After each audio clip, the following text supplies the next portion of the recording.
What now? How chance thou art returned so soon? Return so soon? Rather approach too late. The capon burns, the pig falls from the spit, the clock hath struck 12 upon the bell. Your husband made it 1 upon my cheek. He is so hot because the meat is cold. The meat is cold because you come not home. You come not home because you have no stomach. You have no stomach, having broke your fast. But we that know what 'tis to fast and pray are penitent for your default today. Stop in your wind, ma'am. Tell me this, I pray. Where have you left the money that I gave you? 6pence that I had a Wednesday last to pay the saddler for your husband's crupper. The saddler had it, sir. I kept it not. I am not in a sport of humor now. Tell me, and dally not, where is the money?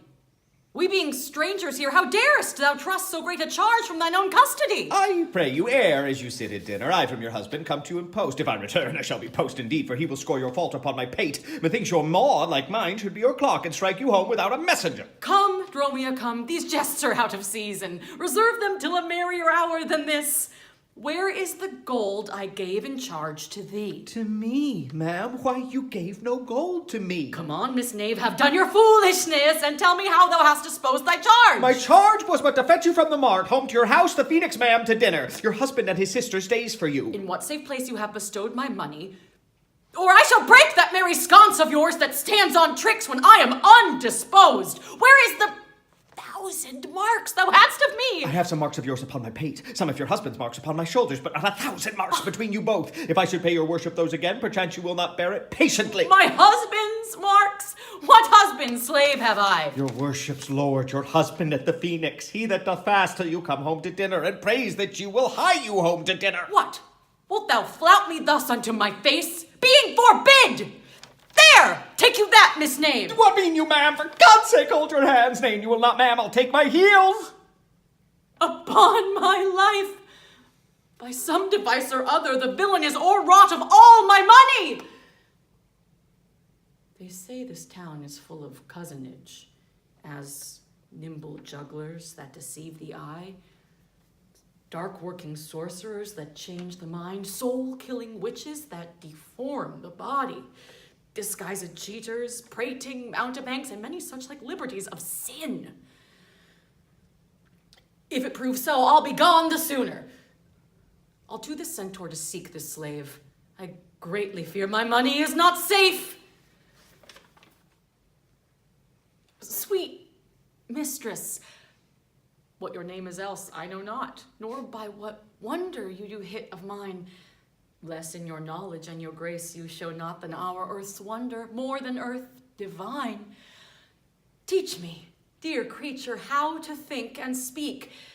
Lay open to my earthy gross conceit, smothered in errors, feeble, shallow, weak, the folded meaning of your words' deceit.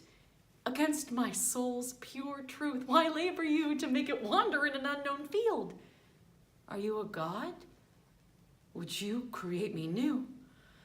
Transform me then, and to your power I'll yield.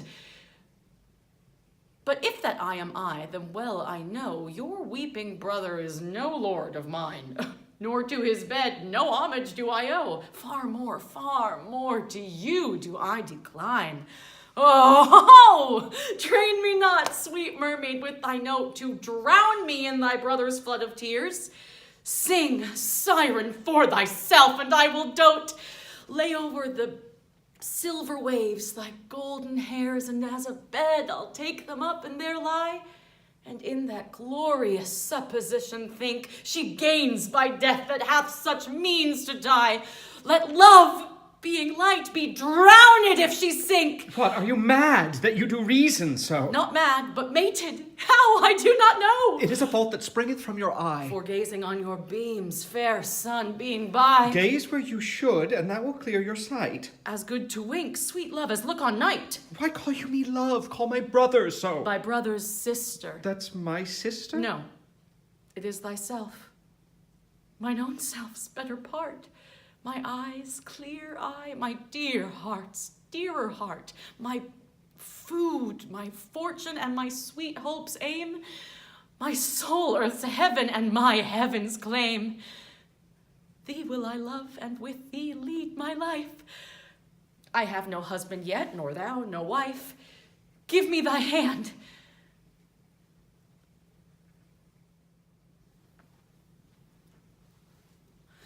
My liege, I am advised what I say.